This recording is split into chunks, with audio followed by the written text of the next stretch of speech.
Bom dia a todos. Bem-vindos a mais um Diário de Bordo. Hoje é dia 12 de setembro de 2022. Obrigado pela sua presença. Eu queria agradecer aí o Rodrigo, acabou de ver aqui, o Claudinei, o Marino, o Mantovani, o Nino, o Caetano. Obrigado aí de estarem conosco nessa manhã, um pouquinho mais tarde hoje. Começou um pouquinho mais tarde, mas são agora 6 horas e 38 minutos. Obrigado aí pela presença de cada um de vocês aqui no Diário de Bordo. Aliás, aproveito para pedir que vocês se inscrevam, ou que divulguem também, compartilhem esse vídeo, vai ficar gravado aqui, para todos que quiserem ver mais tarde, o vídeo vai ficar gravado aqui também, mas obrigado aí pela presença nessa manhã fria aqui em São Paulo, um pouquinho nublado também. Mas é sempre um prazer nessas manhãs estar com vocês. E o tema de hoje vai ser as realizações do governo federal, incluem as realizações também do Ministério de Ciência, Tecnologia, Inovações e Comunicações, mas como eu falei isso ontem, eu vou falar aqui dos outros ministérios ou das outras instituições do governo. Então, dê uma olhada aí de ontem, aliás, nessa sequência de vídeos aqui do Diário de Bordo. Eu já falei a respeito do Senado, das funções do Senado, dos senadores, o que nós, e eu espero que eu esteja entre eles. Aliás, eu sou o astronauta Marcos Pontes, candidato ao Senado aqui em São Paulo, número 222, lembre de divulgar, é importantíssimo agora, faltando 20 dias aproximadamente aí para as eleições, é importante que vocês me ajudem a divulgar essa candidatura, passar à frente, divulguem esses vídeos também, divulguem o meu canal de Instagram, tá aqui, @astropontes, e minha página, marcospontes.com.br. Entre lá na página, marcospontes.com.br, bastante informação interessante lá para que vocês divulguem também.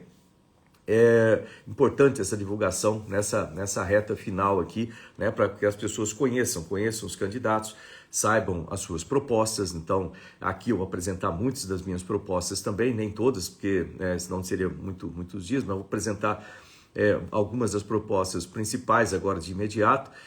E também na minha página é importante para conhecer a vida e analisem a vida dos candidatos. Isso é importante por falar nisso, Vejam ali, é fácil, não é difícil. Vou até fazer aqui agora aqui no computador só para ter uma ideia como é que aparece, por exemplo, coloque o nome de um candidato e coloque, sei lá, tipo processos, deixa eu ver, ou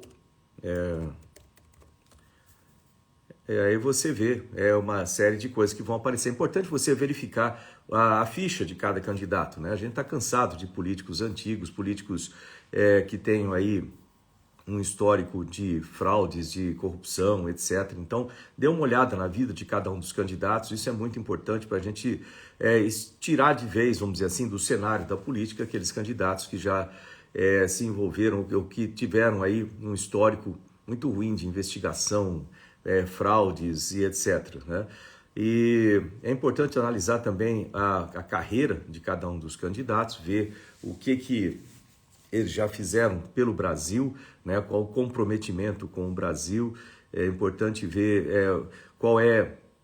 como que eles se comportaram, em termos de lealdade, essas coisas, que é uma coisa extremamente importante, é um valor importante, porque se a pessoa não é leal com uma pessoa amiga, por exemplo, ou um companheiro de trabalho, imagine se vai ser leal com aquele que vota com ele, com o eleitor, Então, dá para a gente ir vendo aí como é que são os candidatos, analisar aí nesse ponto de vista também. É importante, e as profissões, o que é cada um em termos de profissão, qual é a sua formação, como que vai poder decidir, analisar e decidir sobre temas importantes para a nação. Lembrando que daqui para frente nós temos aí cada vez mais a tecnologia entrando em todas as áreas, então a maior parte dos processos, a maior parte dos programas, eles sempre têm uma parte ou outra conectada com tecnologia, com desenvolvimento do país, que é ligado à tecnologia também. Ok, vamos lá. Então, gente, lembrando aí, lembre de se inscrever, para quem chegou agora, está no Diário de Bordo, Bem-vindos a quem está chegando aí agora no Diário de Bordo, no dia 12 de setembro de 2022, e vamos começar o nosso tema de hoje, que é exatamente as realizações do governo, né? As realizações do governo. Então eu vou excluir aqui as realizações do Ministério de Ciência, Tecnologia, Inovações e de Comunicações, porque eu falei disso ontem. Então ontem eu falei sobre isso, nos dias anteriores eu já falei nesse mesmo canal aqui, nesse mesmo programa, procurem aí no histórico de vídeos nesse canal, né, de publicações, vocês vão achar lá, né, eu já falei sobre o Senado, para que serve o Senado, quais são as funções de um senador, né, eu falei a respeito de regimes de governo, formas de governo, sistemas econômicos sociais, como comunismo, socialismo, liberalismo como forma econômica social, falei sobre capitalismo, falei sobre regimes de governo como monarquia, aristocracia, democracia, república e etc. Né? Falamos sobre, aliás, sobre formas de governo, que esses aí, falamos sobre regimes de governo, né? Como regime autoritário, totalitário, regime democrático, etc. Então vou lá para procurar essas informações, é importante que todo mundo tenha esse tipo de informação, né? E hoje, então, a gente vai falar sobre essas realizações do governo. Vamos começar por uma coisa que preocupa todo mundo, né? É muito importante isso, é a melhor, como dizer assim, o melhor programa social é exatamente esse daqui, que é emprego. Emprego. Por que o emprego é tão importante? Olha, eu posso falar de cadeira. Eu nasci na periferia, eu não tinha dinheiro nenhum e meu pai era servente de serviços gerais, tipo faxineiro, minha mãe era escriturária, a gente vivia na periferia em Bauru e eu só consegui realizar meus sonhos, só consegui decolar na minha vida, vamos dizer assim, graças à educação profissionalizante que me deu um emprego.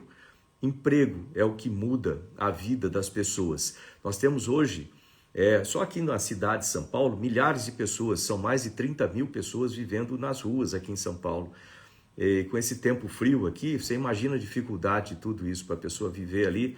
Muitas delas foram para a rua porque perderam seus empregos devido à pandemia, fecha tudo, perderam seus negócios ou perderam a capacidade, perderam a oportunidade, né, de trabalhar, e isso, o emprego traz dignidade, não importa o emprego, pode ser o faxineiro como meu pai, pode ser o presidente da República, todo emprego é digno, todo emprego traz dignidade, né? Isso é muito importante, a gente precisa produzir empregos nesse país, então vamos ver como é que o governo, né, se deu, qual foi o resultado do governo, né, positivo ou negativo. Eu não vou ficar falando aqui sobre elogiando só, e é importante a gente ter isso, mostrar a realidade, fatos, coisa que precisa ser feito, mostrar os fatos, né?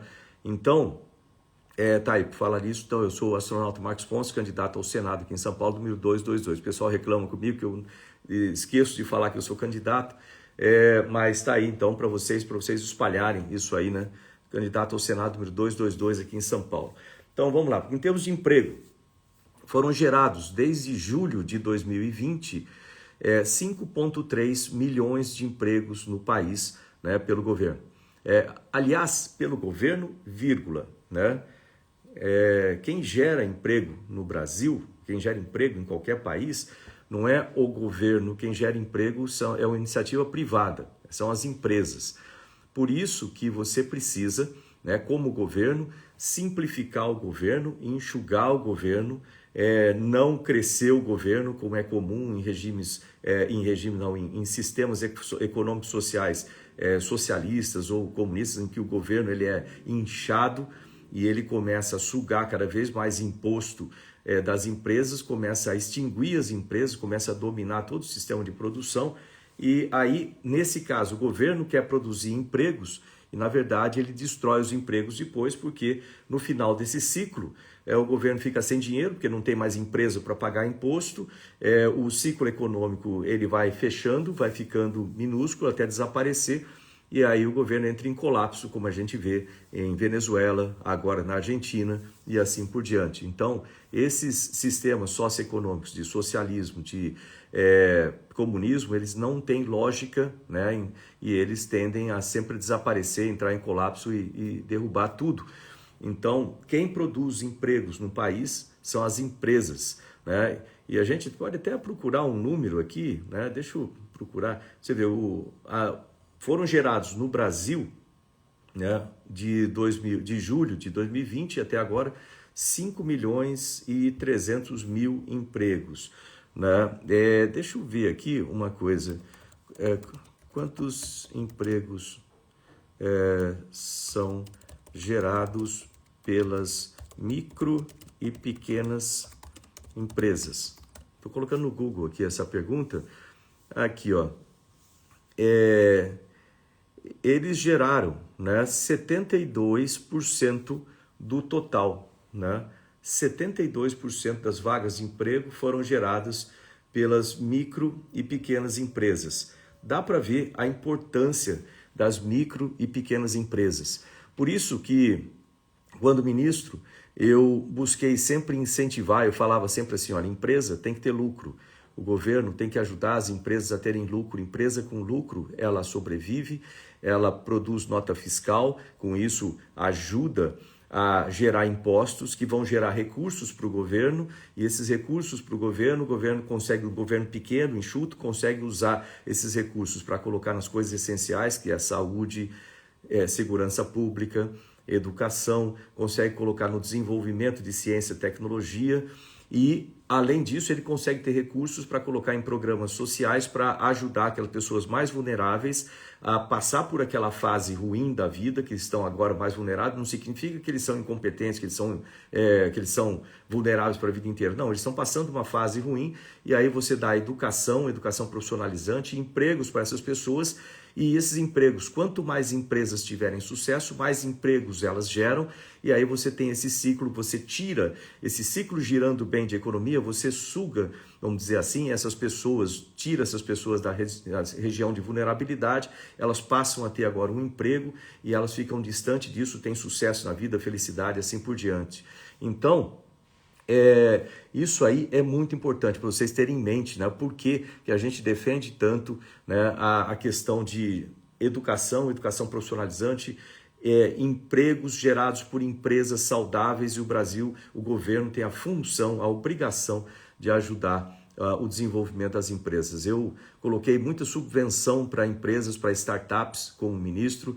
Nós temos lá o programa Centelha, por exemplo. Procurem depois no Ministério de Ciência, Tecnologia e Inovações, programa Centelha, o programa Startup Brasil, o IA2, né, Inovação Aberta e Inteligência Artificial. Nós colocamos recursos também para startups no setor aeroespacial, bastante recursos para isso aí, muitos recursos para criação de startups, né, nos vários tech, né, agrotech, fintech, todas essas coisas, porque precisa. E quando você tem essas empresas florescendo, crescendo, aliás, na minha gestão, o número de startups no Brasil multiplicou. Depois procura na internet aí a quantidade de startups foram criadas de 2019 até hoje, você vai ver que o número multiplicou, né? E também o número de unicórnios no Brasil, aquelas startups que se tornam empresas gigantescas com muitos funcionários, muito lucro, muito dinheiro gerando para a economia do nosso país. Então, tá aí, emprego é essencial e a gente precisa ajudar as nossas micro e pequenas empresas. Aliás, vocês vivem num bairro, comprem num bairro, ajudem os pequenos negócios do bairro. Em vez de você sair ali do seu bairro e comprar lá no distante, né, comprem no bairro. No bairro, ajudem os pequenos negócios da sua região a florescerem, né? Então, sempre faça opção em comprar próximo de você, que aí você aumenta, vamos dizer assim, os recursos circulando naquele bairro, né? Isso é sempre muito bom. Estou vendo aí quem que participou do programa Centelha, a Kátia Ferraz aí, né? Então, gente, isso. Então, o emprego. Foram criados 5,3 milhões, 5.300.000 empregos desde julho de 2020. Só no ano de 2022 foram gerados 1,3 milhão de empregos, ou seja, 1.300.000 empregos. Por falar em emprego, deixa eu dar outra dica aí para vocês, para quem estiver aí procurando um emprego, para quem estiver pensando num futuro emprego, né? Pensem no setor de tecnologia de informação e comunicação. A dica vai aí, existem 300.000 vagas no Brasil abertas para esse setor, procurando pessoas qualificadas. Aí a próxima pergunta que você vai fazer, fala assim, eu quero um emprego desse. Lembrando que o salário para esses empregos de tecnologia de informação e comunicação, ele é 2,6 vezes o salário médio do país. Então, 2,6 vezes, o que é importante. Então, aí você fala, como é que a próxima pergunta? Como é que eu me qualifico, né, para entrar numa vaga de emprego dessas 300 mil vagas. Eu vou dar outra dica bacana aqui, que é lá no Ministério de Ciência, Tecnologia e Inovações ou na Softex, procura Softex, né? Você vai achar um programa chamado Brasil Futuro. Esse programa eu criei lá no Ministério e ele tem 70 mil vagas, agora já deve ter mais, né? 70 mil vagas abertas para cursos gratuitos para tecnologia de informação e comunicação em todas as regiões do Brasil. Então, gente, entra lá, né? Entra nesse programa Brasil Futuro, tem cursos curtos de um mês até cursos mais longos, e você se qualifica para ocupar uma dessas vagas de emprego em tecnologia de informação e comunicação, tá ok, gente? Então 300 mil vagas aí abertas. Outra coisa, atualmente nós temos o menor índice de desemprego desde 2015, né? Quem escreveu Softec, não é Softec, é Softex, com um X no final. Soft, S-O-F-T-E-X, né? Softex. Então, entrem lá para saber desses empregos. Aqui outro do dado de emprego que é importante, né? Nós temos o menor nível de desemprego desde 2015. Está em 9,3 o dado de desemprego. Então é importante, né? Quando nós assumimos lá no governo, o índice de desemprego ele estava alto, se eu não me engano, estava acima de 14%, né? E agora já está em 9,3%. Então é importante isso. E segundo o Paulo Guedes, até o final do ano vai chegar a 8%, vai ser o menor índice, né, aí de muito tempo aqui no Brasil. Então é importante isso aí. Vamos lá então, só resumindo aqui, emprego é uma coisa extremamente importante para o melhor programa social que existe. Para isso a gente precisa ajudar o crescimento das nossas empresas, reduzir a burocracia, reduzir impostos, a reforma tributária vai ser muito importante. Eu vou participar disso lá no Senado, se vocês me elegerem, logicamente eu preciso do voto de vocês. Eu sou o astronauta Marcos Pontes, número 222 para o Senado aqui em São Paulo. Reduzir vamos dizer assim, a burocracia, isso, melhorar o ambiente de negócio para as empresas, usar a subvenção para ajudar a criação de novas empresas, como startups, por exemplo. Projetos de tecnologia são extremamente importantes, porque agora todos os setores trabalham com tecnologia e esse conjunto de ações, né, ligados também ao Ministério da Economia, vai ajudar o Brasil a ter cada vez mais empregos, e isso tem que ser acoplado com educação profissionalizante e tudo aquilo que eu falei aqui. E aí o Brasil tem a capacidade, através da criação de empregos, de reduzir o número de pessoas morando na rua, reduzir a população vulnerável, reduzir muito essa população vulnerável, reduzir fome, reduzir toda a parte de esses moradores de rua, né, que estão ali na rua, reduzir outros problemas, problemas de violência, problemas de droga. Muitas vezes isso começa com uma raiz da falta de dinheiro, começa a raiz eu perdi o emprego e a partir leva uma bola de neve que leva aí a muitas coisas negativas. Então, produzir empregos no país é o must, vamos dizer assim, a prioridade, é a prioridade 1.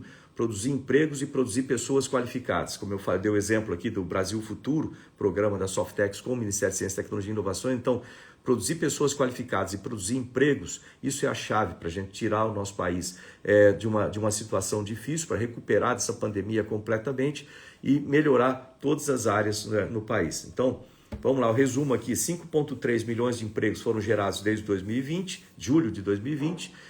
Esse ano, só em 2021, nós tivemos 1,3 milhão, né? 1.300.000 vagas de emprego preenchidas. Isso eu estou falando de emprego com carteira assinada, tá? E é o menor nível de desemprego desde 2015, que é o nosso nível é 9,3 e vai chegar a 8 até o final do ano, segundo meu amigo Paulo Guedes lá.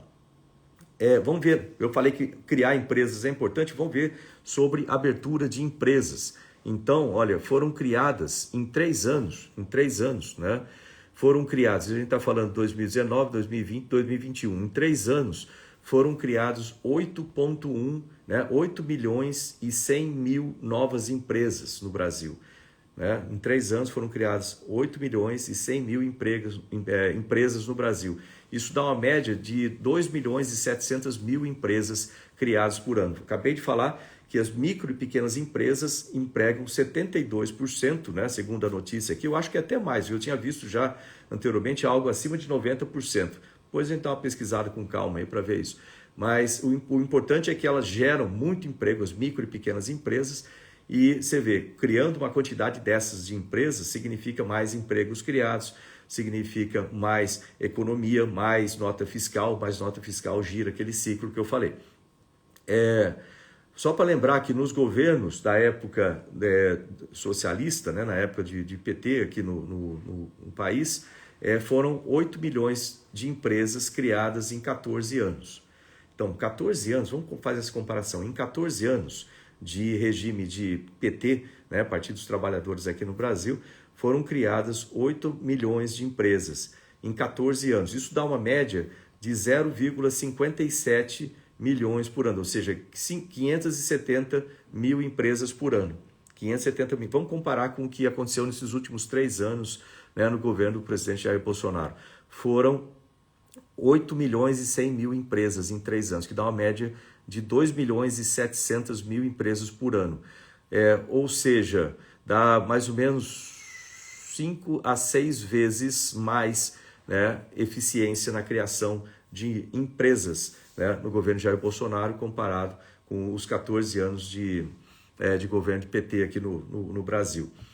Vamos falar mais, programas de preservação de emprego, né, salvaram 10 milhões de empresas da falência. Aí tem o Pronamp, por exemplo, são programas que o governo criou, né, durante a pandemia para poder salvar empresas. Então, foram 10 milhões de empresas foram salvas da falência, né? 10 milhões de empresas foram salvas da falência graças a programas de preservação de emprego. Então, Pronamp está aí, aliás, um abraço aí ao nosso candidato Jorginho Melo, candidato ao governo de Santa Catarina, que foi um dos principais, o senador Jorginho Melo, um dos principais articuladores, né, da criação desse programa. Tá? Vamos para frente aqui, redução de impostos.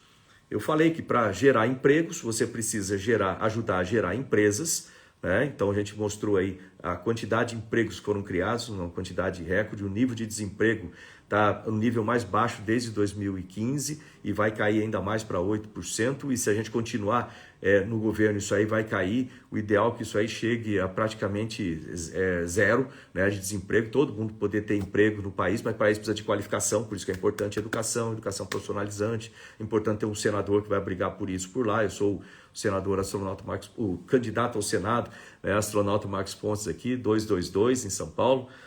Preciso do seu voto para que a gente chegue lá e continue esse trabalho, faça um trabalho bom lá para gerar empregos. Você vê, então, para gerar empregos, você precisa gerar empresas. E a gente está aqui, o recorde de geração de empresas no Brasil, né? Parabéns ao nosso Ministério da Economia e todos os ministérios trabalhando juntos para gerar isso aí.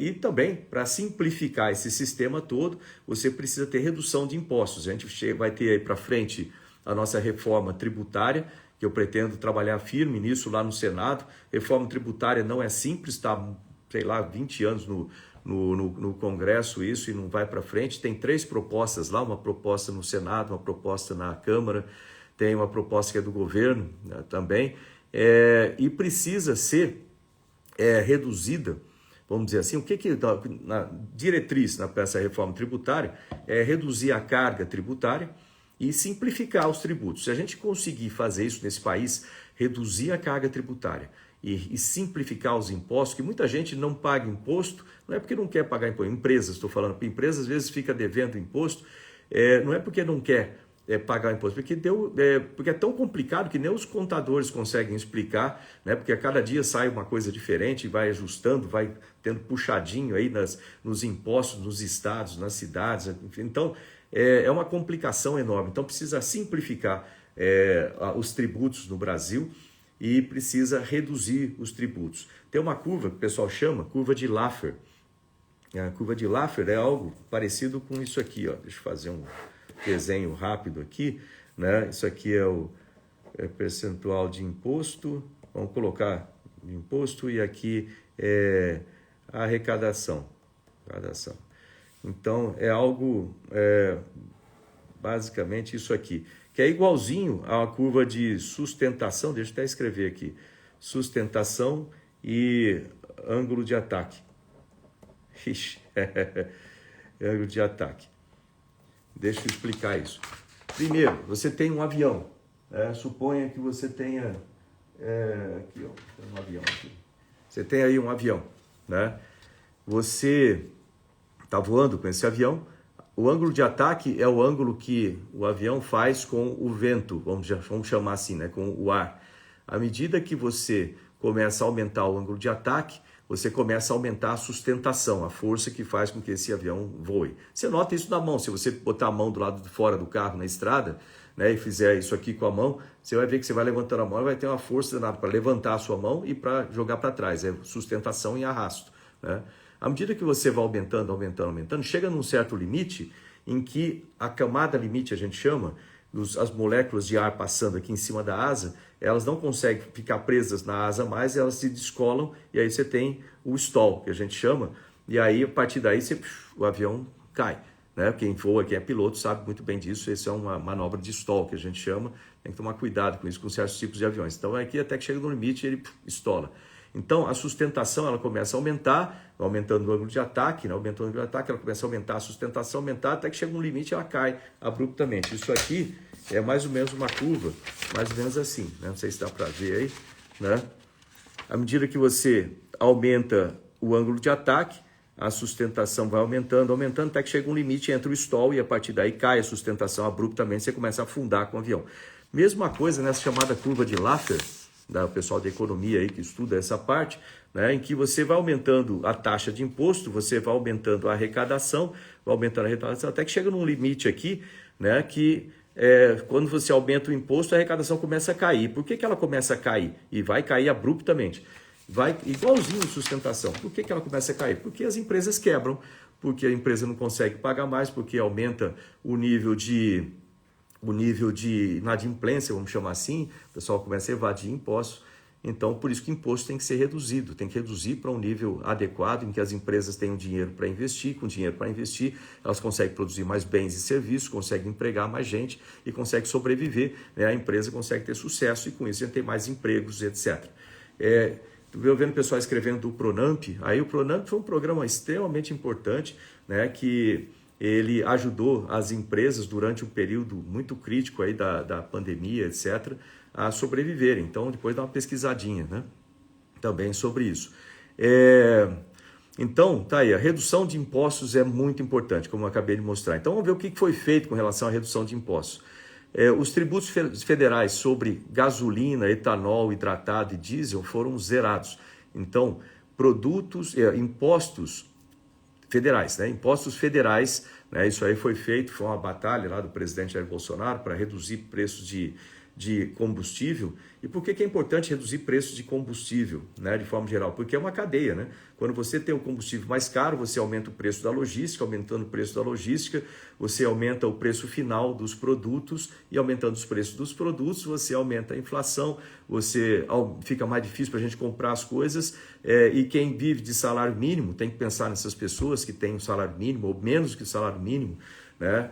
Fica praticamente impossível comprar comida. E aí você entra vamos chamar assim, numa situação de fome ou restrição alimentar. E isso não pode ter no nosso país, isso aí precisa ser zerado no nosso país. E para zerar, você precisa aumentar o salário dessas pessoas e reduzir o custo de vida, né? Tipo assim, é básico, né? Você precisa tirar essas pessoas da situação de vulnerabilidade extrema, aquelas pessoas que vivem na pobreza, elas precisam lembrar do seguinte, de novo, elas estão na pobreza, não é porque elas são pobres, é porque elas estão pobres agora, é uma coisa temporária. A gente precisa ajudar essas pessoas a saírem dessa situação temporária de vulnerabilidade. No começo você coloca auxílio, você coloca assistência, mas junto com isso tem que vir educação, formação profissional, produção de empregos. A gente viu que a gente está bem na produção de empregos. A gente precisa trazer essas pessoas para a formação profissional para que eles entrem nesse ciclo econômico e consigam ter salários, depois um salário cada vez melhor, com mais formação, e aí, a partir daí, né, eles estão livres daquela situação, o Brasil vai reduzindo o seu nível de pobreza. É um trabalho que tem que ser feito por todo mundo, tem que ser feito pelo governo federal em conjunção com instituições federais, instituições estaduais, municipais, com o governo municipal, o governo estadual. É um trabalho que tem que ser feito em conjunto para que a gente tire, né, o país da situação. E a redução de imposto sobre combustível reduz o preço do combustível, que reduz outros preços que vêm na sequência disso aí. Então, o governo federal zerou, né, colocou como zero os impostos federais sobre gasolina, etanol e diesel. Outra coisa que foi feita na redução de impostos foi a lei para redução obrigatória do ICMS sobre combustíveis, eletricidade, telecomunicação nos estados, né? E teve a redução do IPI em até 35% para a maior parte dos produtos fabricados no Brasil. O Paulo Guedes defende a redução geral do IPI, IPI é imposto sobre produtos industrializados, né? Então, quando você fabrica um produto, você tem que, para vender aqui, você vai pagar um imposto. E quando você reduz a zero, né? Eu gosto, tudo que diga redução de imposto, eu sou a favor, vamos dizer assim. E isso sempre feito com o cálculo. Então, isso é bom que eu, por exemplo, eu sou formado no ITA, né? Então eu gosto de matemática, gosto de fazer cálculo. O Tarcísio é formado no IME também, gosta disso, né? A gente sabe calcular isso. Às vezes quando você fala assim, eu vou reduzir os impostos, vai reduzir a arrecadação, né? A gente tem falado da redução dos impostos aqui em São Paulo. O estado de São Paulo tem o maior ICMS do país, 18% de ICMS aqui no estado. Significa que os outros estados que têm menor ICMS atraem empresas. Com isso a gente vai perdendo empresas daqui de São Paulo e vai perdendo empregos em São Paulo para outros estados. Nada contra os outros estados, mas a gente tem que defender o nosso estado de São Paulo aqui também. Então esse aumento grande de ICMS que aconteceu, vamos para 18%, o aumento de ICMS, o aumento de imposto em milhares de produtos, tudo isso contribui para a redução da velocidade econômica aqui no estado. A gente vai perdendo empresas, a gente vai perdendo poder de compra, o preço vai subindo e tudo isso não é bom. A gente precisa reduzir o imposto, lembra da curva de Laffer, e com isso aí você melhora a capacidade de investimento das empresas, você melhora essa capacidade, elas produzem mais bens, elas podem até reduzir o preço e com isso aí tem mais consumo tem que ficar de olho aí na inflação, tem outras metodologias aí para controlar isso aí, como aumento de taxa de juros, de crédito, mas isso é outra coisa. Mas aumenta o consumo, as pessoas começam a comprar mais, vai gerando mais renda para os pequenos negócios geram mais empregos e essa roda gira. Então isso é muito, mas muito importante. Então essa decisão do governo federal, do Ministério da Economia, reduzir o IPI em até 35% em a maioria dos produtos fabricados no Brasil, incentiva a nossa indústria também, incentiva a exportação, torna o Brasil mais competitivo a nível internacional, que também é importante para a balança comercial, para a gente trazer mais recursos para o nosso país, né? E atraem também mais empresas a se instalarem no Brasil. Então, gira o ciclo, continua a mesma coisa. E essa redução obrigatória do ICMS foi muito contestada pelos estados, teve discussão, foi para a STF, aquela coisa toda. Desses produtos de combustível, eletricidade e telecomunicação, é importante que isso são coisas que são colocadas como insumos, vamos chamar assim, para a produção do país. Coisa que a parte social, né, os socialistas, eles não conseguem entender, né? E é tão simples, né, você fazer isso. Você não pode ter um estado gigantesco apequenando as empresas, né? Você precisa ter um estado enxuto que ajude as empresas crescerem e aí você tem mais produção de emprego e tudo isso que eu tenho explicado até agora nessa. E quando você reduz então combustível, eletricidade e telecomunicação, você ajuda o desenvolvimento econômico daquela região e com isso você no final, aparentemente você perde um pouco de imposto, você perde um pouco de arrecadação. Sim, você perde arrecadação no início, mas logo depois você começa já com a produção local incentivada por esses preços mais baratos dos insumos, você começa a produzir mais empregos, as empresas começam a produzir mais, começa a ter mais lucro para produzir mais nota fiscal e você vê como resultado disso, por exemplo, né, nós tivemos agora no primeiro semestre um aumento do nosso PIB aí de 2,5%. 2,5%. Quando todo mundo estava esperando que o Brasil fosse retrair, o Brasil aumentou nesse primeiro semestre 2,5%, ou seja, foi contra todas as previsões negativas, e isso vem aí como resultado disso. Ah, mas aí tem problema na reforma tributária e nessa redução de IPI, tem problemas, por exemplo, para equalizar o país, né, nos impostos. Sem dúvida, isso vai ter que ser muito bem calculado, de forma que você não prejudique demais um estado ou um setor, que você sempre, ou não favoreça demais um outro. Então isso aí tudo vai ter que ser pensado, mas não pode ser pensado de forma a satisfazer todo mundo, senão vai ser impossível gerar uma reforma tributária dessa forma. A gente vai ter que fazer uma reforma que seja viável, que seja inteligente, que reduza os impostos e seja mais simplificada, e que permita, algum vai perder um pouco, outros vão ganhar um pouquinho mais, mas todo mundo vai ter que se acomodar nessa nova faixa, de forma que todo mundo cresça, né? Cresça melhor, né, no país inteiro. Tem que acomodar lá a questão da Zona Franca de Manaus, é importante, porque foi feita baseada em incentivos, né? Então tem que ter incentivos, mesmo que sejam trocados os incentivos, mas eu concordo com o Paulo Guedes aí nessa redução de IPI, tomando cuidado com a nossa Zona Franca de Manaus e outras, em outros lugares no país que a gente pode ter zonas semelhantes, né, de forma a incentivar uma ou outra região dentro de um ou outro mercado. Ok, outra coisa foi reduzido foi o IPI de automóveis, né, para a preservação da competitividade da Zona Franca de Manaus. Está aqui, ó, exatamente aqui. Então, tá aí, redução de imposto muito importante. O que o governo fez? Ele zerou o imposto federal para gasolina, etanol e tratado e diesel. Ele fez uma lei para redução obrigatória de ICMS sobre combustíveis, eletricidade e telecomunicações, e reduziu o IPI até 35%, e reduziu o IPI de automóveis para incentivar a Zona Franca de Manaus também.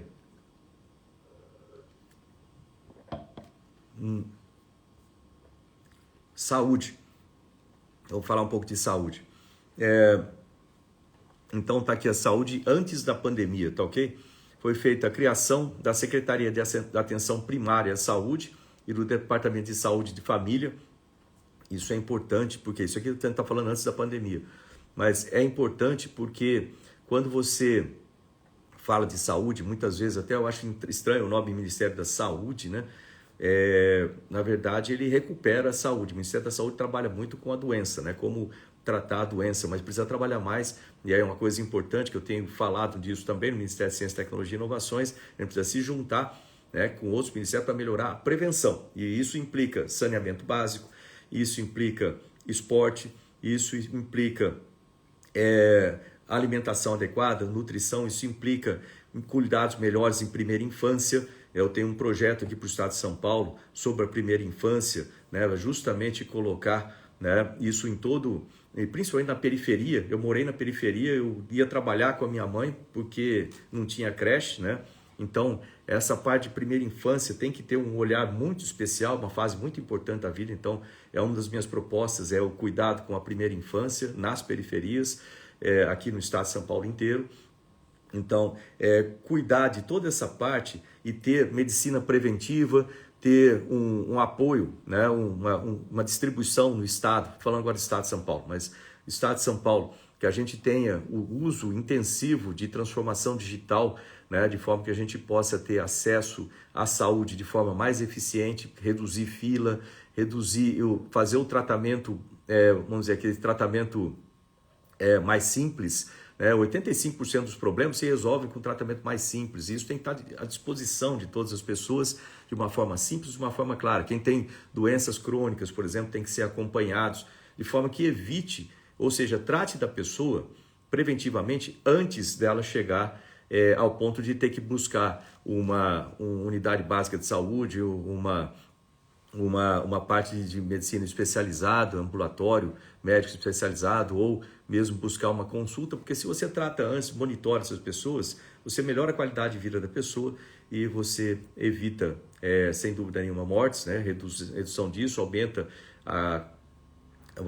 aumenta o número de anos que a pessoa vai viver, a longevidade, reduz a carga em cima do sistema de saúde. Então a parte de prevenção é extremamente importante. Então tá aí, né? Parabéns ao Ministério da Saúde aqui. Antes da pandemia eles fizeram a criação da Secretaria de Atenção Primária à Saúde e o Departamento de Saúde da Família. né?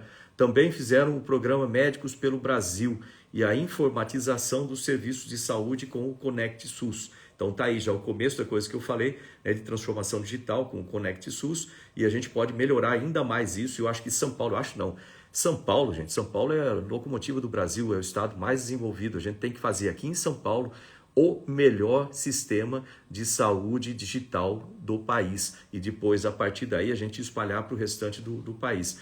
Então não tem justificativo porque a gente não fazer aqui, a gente tem que fazer em São Paulo isso. Então eu vou colocar isso como uma das minhas propostas, né, no Senado, de articular isso. Logicamente que muitas dessas coisas dependem do governo federal e estadual, depende do executivo, mas o senador tem essa função de articular e tem a função de conhecer a técnica. Por isso que é importante também um engenheiro, alguém que conheça, né, sobre tecnologia, para poder colocar de forma clara isso aí, fazer essas articulações, conversar com as pessoas com sentido, conversar com o Ministério da Saúde, conversar com o Ministério de Ciência e Tecnologia, conversar com o presidente, conversar com os outros parlamentares, conversar com o governo do estado, conversar com os governos dos municípios, de forma clara, de uma forma técnica, e explicar como funciona, né, uma transformação digital, como que pode, na prática, ser implementado isso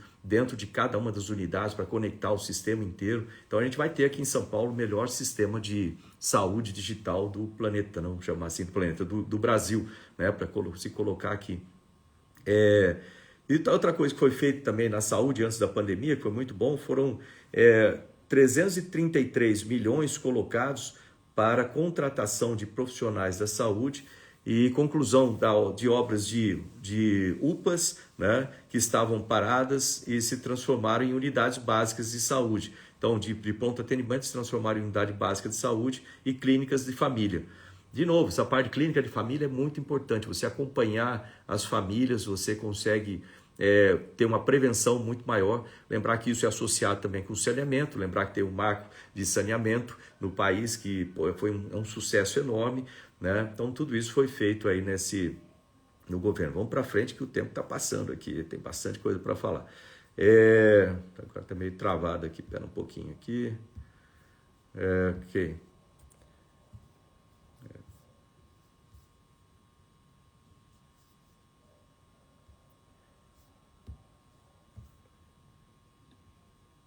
Então, durante a pandemia, vou falar de saúde durante a pandemia agora, foram mais de, anote esse número, que é importante, às vezes o pessoal fala assim, pô, o governo não investiu na pandemia, não fez isso.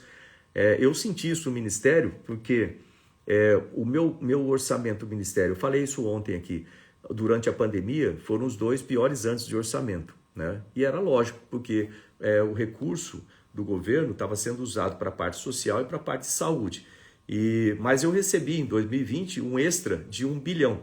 Então, embora o orçamento da União tenha sido 3,2 naquele ano, que foi um orçamento baixo, comecei com 3,7, foi para 3,2, depois 3,2, estou falando de tá? Bilhões. Parece bastante, mas assiste o de ontem, aí, a live de ontem, eu explico aí com detalhes como que é usado esse recurso. Então começou com 3,7 discricionário, foi para 3,2 em 2020, mas aí eu recebi 1 bilhão para ser aplicado na pandemia, então de 3,2 foi para 4,2, 2021 ficou também em 3,2 e 2022 agora está em 6,8, né? O mais alto desde 2014, tá? Foi para 3,8, mais alto até do que 2014. Então 6,8. Mas o governo investiu 626 bilhões de reais exclusivamente no combate ao vírus da Covid. 626 bilhões. Então, quem falou que o governo não investiu, está aí, né, a resposta em números aqui. E foram 28 bilhões para aquisição de vacinas. Então, se você tomou vacina, né, e é importante isso, né, que às vezes o pessoal fala, né, do presidente Bolsonaro, fala assim, porque ele é contra a vacina, né? A opinião pessoal do presidente com relação à vacina, se ele não quer tomar vacina, né? Aliás, eu discordo dele nesse negócio, eu já falei para ele uma série de vezes que era importante ele tomar vacina, ele é meu amigo e isso eu falaria para todos os meus amigos, tome vacina, né? É importante tomar a vacina para prevenção, né? Eu fui o cara que desenvolveu vacinas no país, então é óbvio que eu sou a favor de vacina, né? Então, nós desenvolvemos o Centro Nacional de Tecnologia de Vacinas. Hoje o Brasil é independente no desenvolvimento de vacinas graças ao trabalho do Ministério de Ciência, Tecnologia e Inovações, que desenvolveu todo um sistema para hoje a gente poder ter vacina para dengue, zika, chikungunya, febre amarela, tudo que a gente quiser. Já está sendo desenvolvida vacina, por exemplo, para varíola de macaco, né, e assim por diante. Dá uma olhada na live de ontem que você vai ver eu falar um pouquinho sobre isso aí. Mas óbvio que eu sou a favor de vacina, né, e óbvio que eu gostaria que o presidente tomasse vacina. Mas eu também sou a favor da liberdade. E se eu sou a favor da liberdade, eu não posso ser a favor de forçar as pessoas a fazerem coisas que elas não querem fazer. Então, eu não posso forçar o presidente a tomar vacina, assim como não posso forçar as pessoas que não querem tomar vacina. Ainda bem que no Brasil, a maior parte das pessoas querem tomar vacina. Então, nós tivemos o Brasil um dos países mais vacinados do planeta Terra, né? Nós temos mais de 80% das pessoas, dos brasileiros, vacinados. Se você comparar com países como os Estados Unidos e alguns da Europa, você vai ver que a gente tem um nível de vacinação muito mais alto no país. Graças a um sistema único de saúde, o SUS, que é um sistema, vamos dizer assim, muito bom, né? Copiado aí por outros países, é um sistema excelente para entrega de vacinas.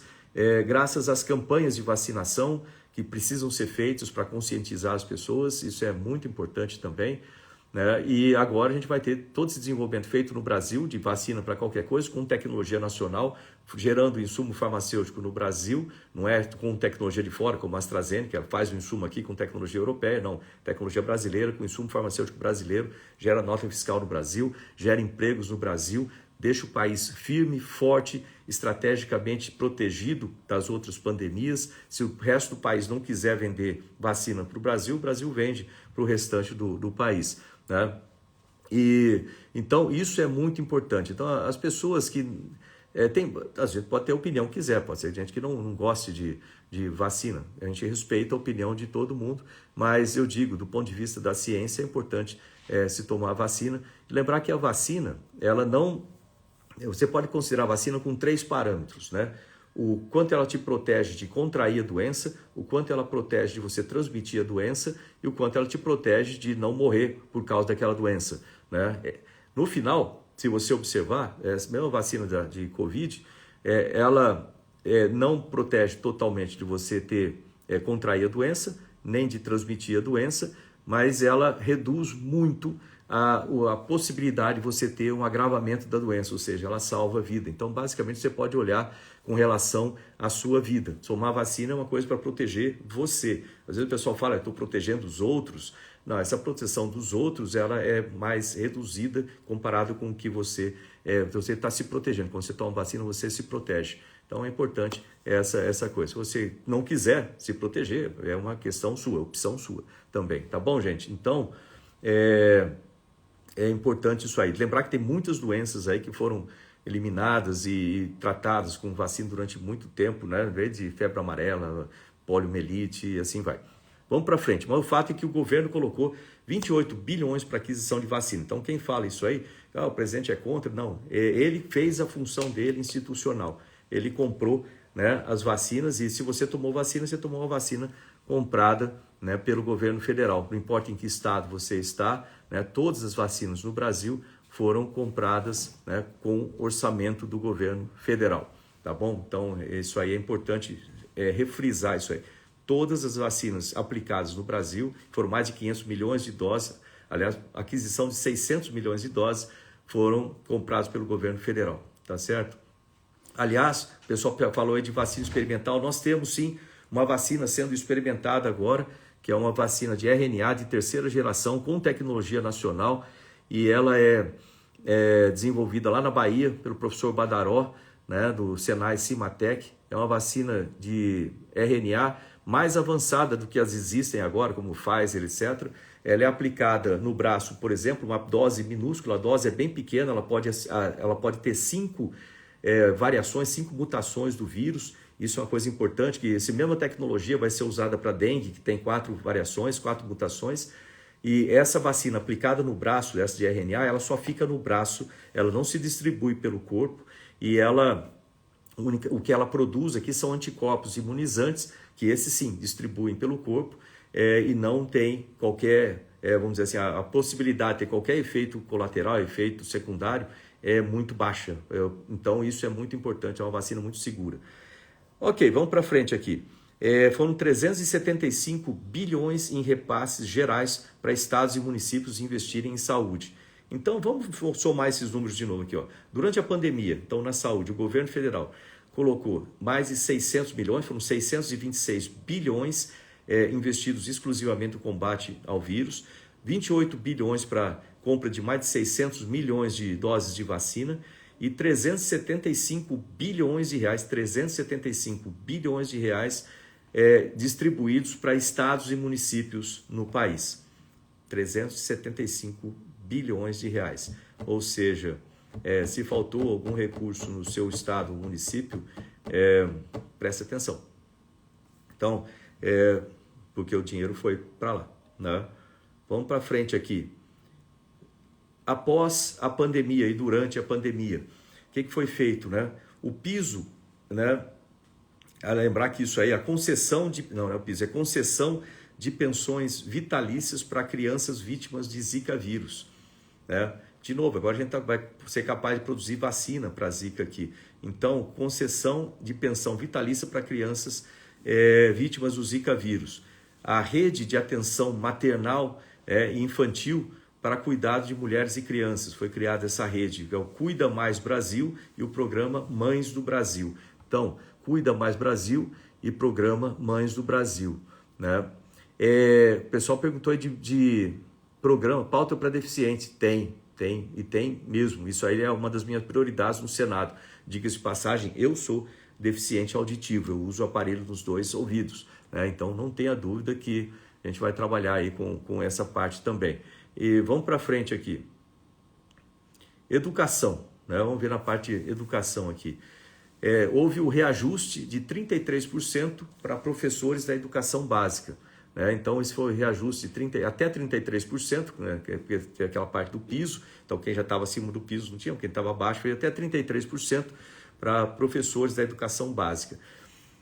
Essa é outra pauta que eu vou ter no Senado também, uma das minhas propostas é valorização de professores do Estado de São Paulo, né? Nós temos só no ensino básico, no ensino fundamental são 250 mil professores, né, aqui no Estado de São Paulo. Para cuidar aí são mais de 5 milhões de crianças no ensino básico, 5,4 milhões de crianças no ensino fundamental. No ensino médio, são 1,6 milhão de alunos, né, 1 milhão e 600 mil alunos, e nós temos uma rede aí de se eu não me engano, são 118, 120 mil professores, né? E no ensino profissionalizante, nós temos 500 mil alunos. Isso aí eu já falei que também é uma das minhas propostas, aumentar, universalizar o ensino profissionalizante através de escolas distritais pelo Estado, principalmente nas periferias. E isso também é extremamente importante, né? Que a gente tenha esse apoio aos nossos professores. Professor, eu deixar bem claro, uma coisa que eu tenho falado a vida inteira, né, para quem nunca me ouviu, nunca viu as palestras, etc., eu sempre falo a mesma coisa: professor é a profissão mais importante que existe. Repetir, professor é a profissão mais importante que existe. Se não tiver professor, você não tem advogado, você não tem médico, você não tem engenheiro, você não tem astronauta, você não tem nada. Então, professor é a profissão mais importante e tem que ser uma profissão valorizada, tem que ser uma profissão especial. Então, isso aí é uma coisa que precisa ter, né, um cuidado especial com os professores.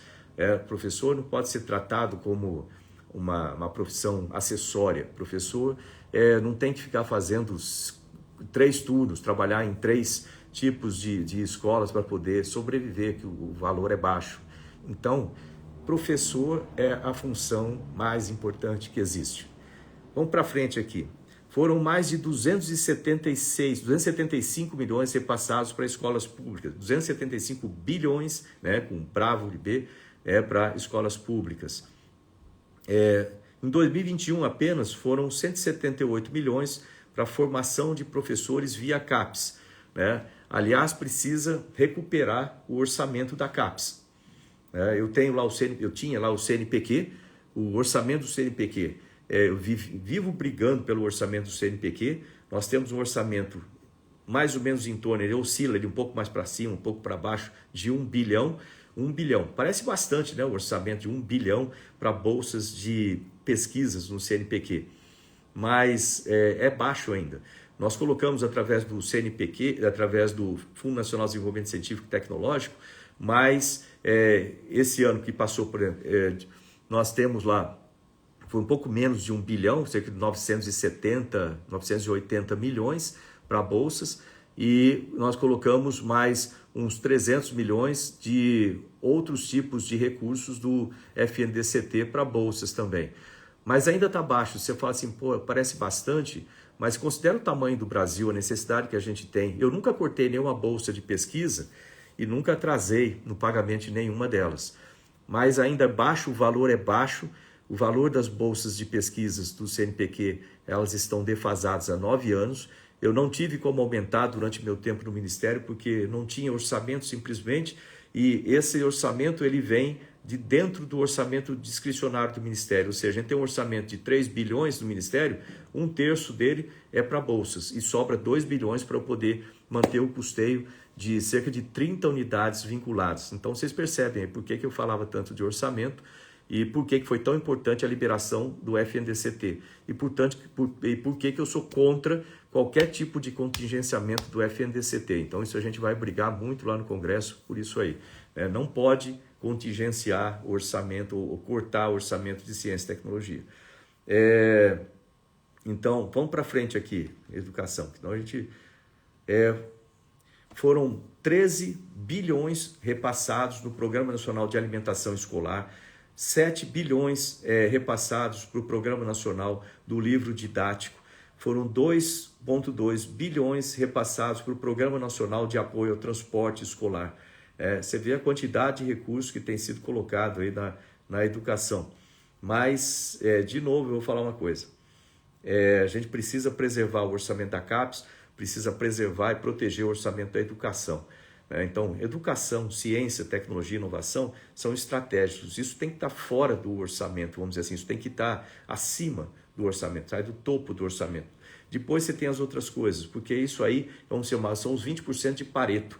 Para resolver 80% dos problemas do Brasil, invista nesses 20% que, pode chamar assim, né, que são, aí está dentro o orçamento da educação, o orçamento da ciência, tecnologia e inovação. Eu vou bater nessa tecla o tempo todo. Eu for lá no Senado, pode contar que eu vou bater muito nisso aí, que isso é essencial. Então, foram 24 bilhões na educação investidos para a educação básica entre 2020 e 2022, que é a prioridade. Foi feito o perdão, isso é uma coisa importante também, né? O perdão da dívida do FIES, né? Aquele financiamento que é feito para os alunos do ensino superior que querem cursar uma universidade, não tem dinheiro para pagar, aí faz esse financiamento e depois vai pagando. A ideia é muito boa, né? Sem dúvida nenhuma, mas o problema é ligado, olha só, liga depois com o emprego. E se o aluno não conseguir emprego depois, se o profissional não conseguir emprego depois que ele se forma, ele vai pagar como esse financiamento? Então, por isso que é importante o emprego, ver de novo aquele roda girando, formação, educação, formação profissional, geração, apoio, né, redução de impostos, etc., apoio às empresas, para as empresas terem lucro, criar mais novas empresas para gerar emprego que vão empregar as pessoas qualificadas pela educação e fazer esse ciclo girar, né? E para isso precisa simplificação de impostos, redução de impostos, precisa apoio às empresas, precisa suporte de programas como o Pronamp e outros, e isso aí gera empregos. Com geração de emprego, a pessoa sai da universidade e tem um emprego, né? Aliás, um recado para os alunos aí também que estão escolhendo cursos, né? Escolham cursos que vocês veem que tem demanda de empregos. Observa o mercado. Antes de escolher o seu curso, observe o mercado. Eu quero escolher um curso, eu adoro. Eu vou chutar um curso que não existe aqui só para não criticar nenhum curso existente. Vamos supor, eu vou fazer um curso de... até é difícil de pensar uma coisa assim. Eu vou fazer um curso que trata de cor de líquido, né? Só trata de cor de líquido, né? Não existe esse curso, obviamente. Mas você sabe que não tem mercado nenhum para isso. Eu adoro cor de líquido, mas não tem mercado absolutamente nenhum para esse tipo de coisa. Então, escolhe um curso de química, que você tem as empresas, a parte de biotecnologia aumentando, o curso de biofísica, bioquímica, o curso de medicina, você sabe que vai ter empregos depois. Então, gente, use a cabeça, né? Pense aí em fazer seu curso na área que tem mais chances de mercado. Você vai ter que usar isso a vida inteira, né? Essas análises, faz uma análise SWOT, vamos chamar assim, né? Das suas fraquezas, fortitudes, as oportunidades e desafios aí do mercado, tá? Então, mas o governo fez o perdão da dívida do FIES. Olha só, o perdão da dívida do FIES foram descontos até de 99% do valor da dívida. Isso beneficiou mais de 1 milhão de alunos no Brasil que tinham essas dívidas e não tinham como pagar. Cara, isso é complicado no começo da carreira da gente já começar com uma dívida. Então foi o governo Bolsonaro, né, que foi lá e aliviou a vida para esses alunos que fizeram o curso, né, fizeram esse empréstimo e depois não tinham emprego, não tinham como pagar. Então agora eles têm, ou seja, o governo aliviou essas dívidas, mas não é para ficar contando com isso que o governo vai coxambrar o tempo todo. Não, a gente tem que aprender a raciocinar. Então, para os alunos que estão aí pensando nos cursos, né, pense em cursos que vocês sabem que vai ter uma aplicação prática no mercado, que você consiga aí ter um emprego garantido, um emprego que ganhe bem. Né? É importante pensar nisso aí, como você vai constituir sua família, assim por diante. Então, pense em curso. Eu vou dar uma dica aqui, porque o setor de ciência e tecnologia, agora eu vou puxar a sardinha para ciência e tecnologia, porque isso é fato, né? O setor de ciência e tecnologia é o setor que paga melhor e tem mais empregos abertos, vai ter cada vez mais no mercado. Então, pense em cursos que levam para tecnologia de informação e comunicação, como cursos de engenharia de computação, cursos que envolvem inteligência artificial, internet das coisas, blockchain, processamento em nuvens. Tudo isso aí é importante, né? Pense em cursos que você pode fazer sua startup também, né? Pense em biotecnologia, também muito importante, parte de química, bioquímica, medicina, toda essa parte. Pense em cursos que trabalhem com aplicações tecnológicas para o agronegócio, que é uma coisa que está crescendo e vai crescer muito no país. Então, use a cabeça, né? Isso aí. Vamos para frente aqui, eu falo demais, né? Mais de 80 mil alunos foram matriculados em escolas cívico-militares, né? É importante pensar na qualidade do ensino. Né? Quando você vê o Índice de Desenvolvimento do Ensino Básico, o IDEB, né, ele leva em conta basicamente dois fatores. O fluxo de alunos, quantos alunos estão sendo aprovados e passados por lá, e a qualidade do ensino. Né? Então, essas duas são importantes demais, né? Então, aliás, eu estou vendo algumas perguntas, não está dando tempo de responder. Se o pessoal perguntou se eu sou a favor da família, obviamente, né? Deus, pátria, família, liberdade, né? Pode ter certeza disso. E dá uma olhada aí também no meu Instagram aqui, meus discursos, toda a minha parte aí sobre esse assunto, tá? Também. Sobre sistemas, né, para pessoas com deficiência, que eu vi uma pergunta passando também, né? Inclusive a gente tem aí vários projetos interessantes para desenvolvimento disso, inclusive o Centro de Tecnologia para Pessoas com Deficiência. Mas vamos lá, 80 mil alunos matriculados em escolas cívico-militares. São escolas que têm uma qualidade muito boa e tem a busca dessas escolas é muito intensa pelos pais, porque eles querem colocar as crianças em uma escola que seja garantido ali que eles terão uma educação saudável, vai ficar livre de ideologia de gênero, por exemplo, né? Aliás, dê uma olhada aí nos candidatos também. Aliás, esqueço de falar, sou candidato a Senado aqui em São Paulo, astronauta Marcos Ponce, número 222, né? Então eu defendo família, eu sou contra ideologia de gênero, eu sou contra a corrupção, obviamente, contra a liberação de drogas, né? Eu sou contra aborto e todas essas pautas que eu acho que são extremamente importantes para a preservação da família e uma educação de qualidade. A gente não pode ter ideologia de gênero dentro das nossas escolas, ensinar coisas de gênero, sexo para crianças na escola, em idade tenra. A gente tem que proteger a inocência das nossas crianças e dar a elas o conhecimento que é necessário para que elas tenham uma vida saudável, que elas contenham, vamos dizer assim, um desenvolvimento saudável, tá bom? Então, precisa de mais, eu vi aí, mais educação, né? E menos ideologia dentro de escolas. Isso é importante. Então, essas escolas cívico-militares são muito boas. Aliás, olhem os candidatos aí, os candidatos ao Senado. Vou falar do Senado, porque eu sou candidato ao Senado em São Paulo. olhem as pautas que eles defendem, né? Vejam quem são os suplentes, é muito importante olhar os suplentes dos candidatos também, né? Eu tenho, o meu suplente, ele é um pastor evangélico, né? E um cara muito bom, não tem nenhum, tem zero processo, um cara com 5 mandatos de vereador, zero processo, um cara que defende as coisas certas, as coisas corretas para as famílias. Olhem os suplentes, né, dos outros candidatos aqui. Eu não vou chegar a ficar falando o nome, mas vocês têm a capacidade de simplesmente olhar a pesquisa, quem são os suplentes dos outros candidatos e vejam o que vocês acham, né? Um dos candidatos é um suplente que defende drogas, defende ideologia de gênero nas escolas. Eu não vou nem falar de corrupção desse lado, que todo mundo já sabe, né? Do outro lado tem parente de suplente, assim por diante. Então tem que prestar atenção nessas coisas para que vocês façam uma avaliação correta dos candidatos aí. Vamos para frente. Segurança pública. Foram mais de 5 bilhões, foram 5,4 bilhões investidos em segurança entre 2019 e 2021. Menor número de assassinatos desde 2011. Maior redução do número de homicídios da história recente. Então, maior redução do número de homicídios da história recente. Mais de 1,5 bilhão foram repassados para as polícias estaduais, embora a nossa polícia aqui no estado de São Paulo tem sido maltratada eu estou falando polícia civil e polícia militar, tem sido maltratada pelos governos anteriores aqui do estado de uma forma que é impressionante, né? Nossa polícia militar, para vocês terem uma ideia, a polícia civil está faltando 12 mil pessoas. 12 mil pessoas faltam nos quadros da polícia civil e não são repostas. Eles têm que cancelar turnos, né, porque não tem gente para trabalhar. A polícia militar está faltando 15 mil homens e por isso eles têm que ficar dobrando, eles vendem a folga para dobrar, né, e trabalham cansados, estressados para poder cobrir o buraco e por causa do salário baixo.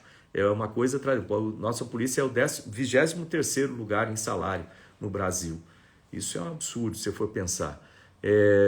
A nossa polícia não tem apoio médico adequado, né? Se estiver no interior e não tiver um plano de saúde, lamento, né? Nossa polícia não tem apoio psicológico adequado.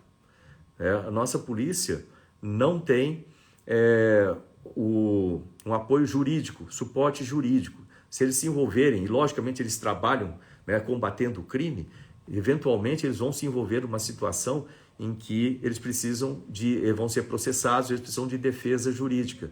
Pergunta se tem. Não tem, eles têm que pagar do bolso. Com o salário baixo, você tem que pagar do bolso, você trabalha numa coisa estressada, você tem que vender sua folga, você não tem apoio médico. Resultado, muitos deles se separam, muitos deles se matam, né? Muitos deles abandonam, a polícia não tem como. Por quê? Porque não tem dado, o Estado não tem dado o suporte adequado para os nossos policiais. São aqueles que estão arriscando a vida o dia todo, né, para defender as nossas vidas. São aqueles que estão na rua. Se o seu filho tiver um problema na rua, quem vai ajudar a defender é um policial militar ou um policial civil que vai atender, que vai investigar algum crime. O número de investigação em São Paulo é muito baixo, né? O número de investigação, vamos dizer assim, de concluídas dos crimes é menos de 7%, né, dos crimes são investigados. Por quê? Porque não tem gente. Falta equipamento, a polícia trabalha com carros que são basicamente um carro comum pintado de forma diferente, colocado aquelas luzinhas em cima e sirene, mas um carro que não tem proteção balística, não tem um motor diferente, não tem proteção de amortecedor, de parte de baixo para poder bater no caso de uma perseguição. Ou seja, gente, a gente precisa melhorar a vida daqueles que ajudam a melhorar a nossa vida. A gente precisa ajudar os policiais, a gente precisa, né, trabalhar com os policiais, tem que dar mais proteção aos policiais. Eles protegeram a gente durante muito tempo, agora a gente tem que proteger os nossos policiais e tem que combater os bandidos, é o bandido que tem que combater. Eu fico impressionado quando eu vejo o governo falando que querer defender bandido, o cara roubar um celular, não tem problema nenhum. Lógico que tem problema, pô. Isso é errado. O número de assaltos, o número de roubos, né, que fica aí, em vez de colocar tornozeleira em bandido, tem mais de 350 mil bandidos que estão soltos, vamos dizer assim, que deveriam estar presos, estão soltos porque falta vaga, ou porque tem algum tipo de tramitação jurídica. Então, na rua, 350 mil, só 12 mil deles são monitorados, 12 mil. E ao invés disso, a gente coloca câmeras nos policiais, né, em vez de colocar tornozeleira em bandido. Então, tem que se pensar aí com a lógica da coisa. A gente tem que proteger a nossa polícia. A polícia tem que ser muito bem equipada, a polícia tem que ter tecnologia para inteligência, tem que ter câmeras nas ruas, né? Não câmera no policial, você tem que ter câmera na rua para verificar ali, câmera com inteligência artificial, para verificar se tem alguma coisa acontecendo, se alguém está numa atitude suspeita, né? Então, é isso que é importante, usar dinheiro para a coisa certa, né? Bloquear celulares de presídios, tem 27% só dos presídios tem bloqueador de celular, e olha lá, ainda não funciona muito bem. Tem que ser 100% bloqueado, a gente tem que trabalhar com inteligência contra tráfico de droga, contra tráfico de armas, contra o crime organizado. Pô, tem que ter isso aí, né? Então, gente, aliás, né, tem um projeto de lei que foi relatado pelo Derrite, né, o deputado federal Capitão Derrite, e esse projeto de lei é contra saidinhas, aquelas empresas que saem da cadeia e depois muitos deles não voltam para a cadeia e ficam nas ruas fazendo o mesmo tipo de crime. Você vê que isso aí passou na Câmara, agora está no Senado, então não sei se vai ser feito até o final do ano. Se não for feito, chegar o ano que vem, e se vocês votarem em mim para senador, né, astronauta Marcos Ponce número 222 aí, eu vou chegar lá no Senado e pode ter certeza que o meu voto e a minha articulação dentro para que esse projeto de lei seja aprovado, para acabar de vez com essas saidinhas, né, de presos aí, colocando em risco a sua família, a minha e todo mundo, né, que vive aqui no estado. Então, não votem em candidatos que apoiam o crime, né? Isso é óbvio de falar assim, parece absurdo falar um negócio desse, mas não votem em candidatos que apoiam o crime. Vote em candidatos que apoiem a polícia, apoiem a defesa, a segurança e não a insegurança, né? E voto em balbúrdia, essas coisas assim. Vamos para frente aqui também. Prejuízo, né? O governo causou um prejuízo de mais de 31 bilhões ao crime organizado, incluindo o tráfico de drogas. Se você quiser reduzir essas coisas, você tem que atacar onde mais dói nesse pessoal, que é a parte de dinheiro, né? Fazer esse acompanhamento, precisa de tecnologia também, né? Criação do programa Vigia, articulado com o tráfico nas fronteiras. Outra coisa importantíssima para as nossas polícias, está nas minhas propostas também, que é o seguinte, fazer uma articulação, uma interface em todos os bancos de dados do país inteiro, no estado inteiro, de forma que a gente consiga conectar todos esses bancos de dados e dar à nossa polícia, aos nossos agentes de segurança, né, uma capacidade imediata de conectar tudo isso. Então, alguém que é procurado num lugar, aparece por aqui, imediatamente ele já está no radar, né, e assim por diante. Então, todos esses bancos, toda essa parte tem que ser integrada, né? Intensificação do número de operações da Força Nacional. Em 2018 foram 46, em 2021 foram 96 aplicações.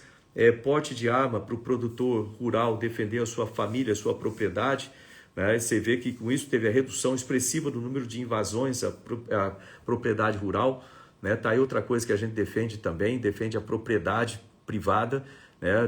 Você não pode votar em algum governo ou algum tipo de político que incentive a invasão, que incentive a tomada de propriedade privada. A gente tem que proteger a propriedade privada. Ela foi conquistada com sacrifício, as pessoas trabalharam para comprar, sei lá, o seu sítio, a sua fazenda, que seja, né? E isso aí tem que ser protegido. Nós temos necessidade de assentamento de pessoas no campo? Temos. Mas para fazer isso tem que ser feito de forma ordenada pelo governo, né? Tem terra para se fazer isso, e não é só colocar a pessoa lá e esquecer da pessoa. Coloquei e dei uma terra para ele, câmbio. O que vai acontecer? Essa pessoa vai vender aquela terra e vai continuar a pedir outra. Não, porque ela não tem condição de desenvolver. Não, você tem que ter todo um aparato para apoiar essas pessoas. Uma vez que você assentou a pessoa tem que se preparar, tem que fazer um curso, tem o Senar aí que tem cursos para isso, né, para aprender a trabalhar com a terra, tem a Embrapa para poder ajudar, você tem microfinanciamentos que você pode colocar para a pessoa comprar insumos, semente e etc, para construir a sua casinha ali. Aliás, construção de moradia é outro problema e a tecnologia pode ajudar muito nisso para baratear o custo e fazer essas casas muito mais rápidas. Você consegue fazer muita coisa, né, para as pessoas assentadas terem sucesso. Você tem que ter sucesso, não é só jogar a pessoa lá e falar, não, você tem que ter sucesso ali também.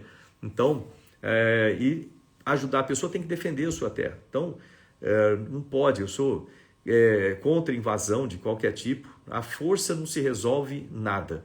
Então, é muito importante que tenha respeito, ordem para ter progresso no país, né? Como está escrito na nossa bandeira, ordem e progresso, tá? Então, o número 96% menor de governos, né, que apoiam essas coisas, maior programa em termos de auxílio emergencial, vamos lá, o maior programa assistencial do mundo, foram mais de 68 milhões de brasileiros atendidos ou beneficiados pelo auxílio emergencial durante a pandemia. Foram 355 bilhões pagos diretamente ao cidadão.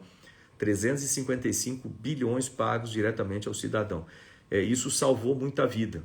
Isso salvou muita gente de morrer de fome, né? E isso é muito importante. Agora, o importante é emprego. Vamos gerar empregos para tirar essas pessoas da zona de vulnerabilidade e para dar, que estão temporariamente ali, e para dar a eles a dignidade do emprego e de uma vida, né, feliz, poderem lutar para ter salário cada vez melhor e assim por diante.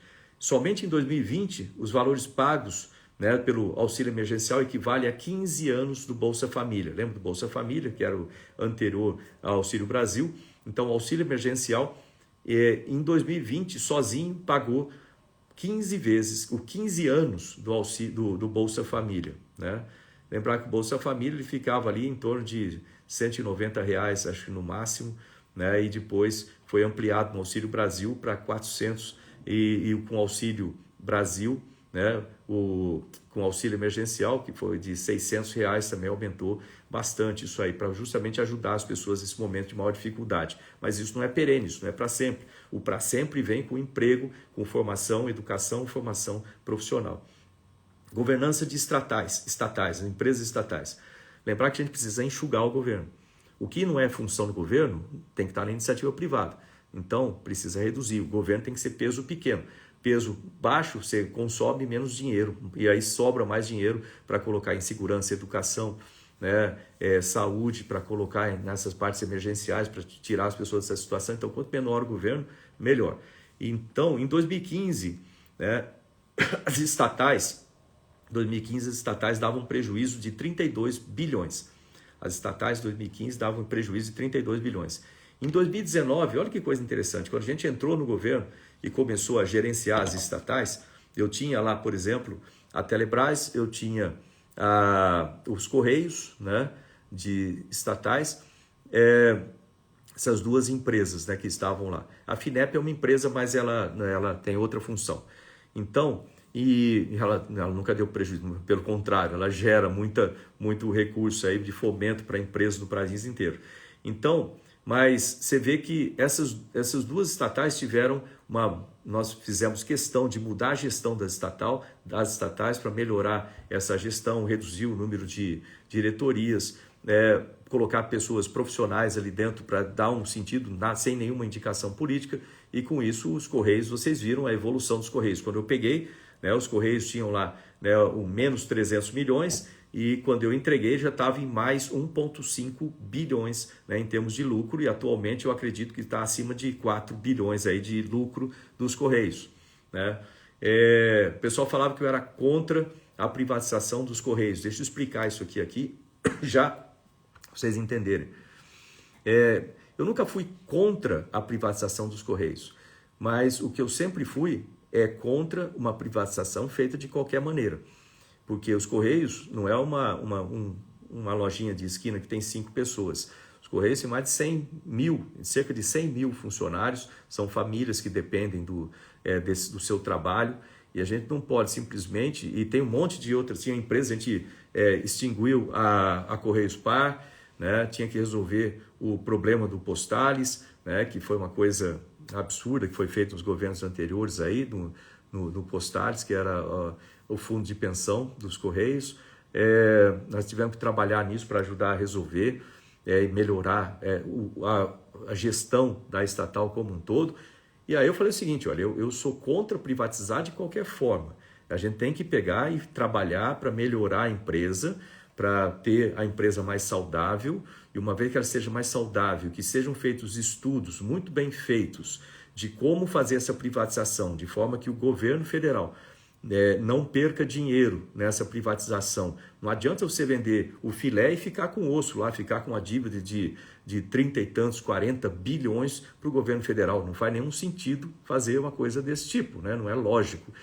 E sem dizer que precisa de um marco também para proteger, né, os funcionários dos Correios, proteger os funcionários. Então, o que eu fiz foi isso, foi brigar no começo para que não fosse privatizado imediatamente, para que fosse feitos esses estudos, fosse criado um marco, fosse melhorada a gestão da empresa, e aí sim, você vende o filé com osso. Tem a coisa que dá lucro, que é a parte de encomendas, e a coisa que dá prejuízo, ou que não dá lucro, que é a parte de cartas, né, que está no monopólio, assim por diante. Então, tudo isso tinha que ser estudado de uma forma mais lógica, para depois fazer a privatização de forma que não prejudicasse os funcionários, não prejudicasse a empresa, não prejudicasse o governo, né, e fosse feita da forma lógica. Foi com isso que a gente fez, então, essa gestão, e os Correios melhoraram muito. E o Fábio Faria deu continuidade lá nessa melhoria como um todo. Então, para vocês verem que de estatal, em 2015 tinha prejuízo as estatais do Brasil de 32 bilhões, em 2019 já começaram a dar lucro de 109 bilhões, em 2020 o lucro foi de 69 bilhões, tivemos a pandemia, em 2021, olha só, o lucro de 188 bilhões. Isso significa gestão e não corrupção. Quando você corta a corrupção e melhora a gestão, você começa a ver resultado do governo. Foi o que aconteceu. Combate à corrupção, por falar nisso. Foram 202 operações da CGU entre 2019 e 2021, uma média anual de operação aí da época dos governos anteriores, era uma média de operações contra a corrupção de 22 operações. Então, quando você fala, assim, às vezes nos discursos, o pessoal fala assim, apareceram muitas corrupções, muitos dados de corrupção nos governos lá de trás, de esquerda, porque eles investigavam mais. Né? Apareceram porque tinham realmente, foram julgados e condenados. Atualmente, se vê, naquela época, a média de operações contra a corrupção era de 22 operações por ano. Atualmente, a média de operações é de 67, ou seja, está se investigando muito mais agora, e tem muito menos casos aí de corrupção, na verdade, que você consiga comprovar que tenha tido julgamento. Eu não gosto de acusar as pessoas antes de ter julgamento, né? Então, observem aí esse julgamento, né? De quantas coisas foram julgadas, quantas coisas vocês viram, de 50 e tantos milhões em dinheiro num apartamento, sei lá, fazendo o que lá e de onde veio esse dinheiro, né? E tantas outras coisas que a gente viu de mensalão, petrolão, muito dinheiro foi colocado aí, foram perdas de mais de 40 bilhões de reais aí só nesse petrolão e coisas do tipo. Então é muita coisa que foi feita lá atrás que foram comprovadas. Então, de novo, olhe os candidatos que são ligados a toda essa história de corrupção no passado, né? Não vote em candidatos que são ligados à corrupção, ou a outros candidatos ligados a essa corrupção toda. Isso e ligados que eu digo que trazem exatamente, né, esse apoio todo. Então preste atenção nisso aí, né? Quem teve essa parte toda. 15 bilhões de valores acordados, né, para devolver, e 6 bilhões de valores já foram devolvidos dessa corrupção toda. Então você vê, lá atrás o cara fazia lá a corrupção e foi acusado, julgado, e era tão comprovado que o cara devolvia o dinheiro da corrupção, né? E da onde o cara tirava, obviamente veio da corrupção lá, esses valores enormes, os caras tiravam, né? Vamos lá, para o combate à corrupção, deixa eu passar aqui.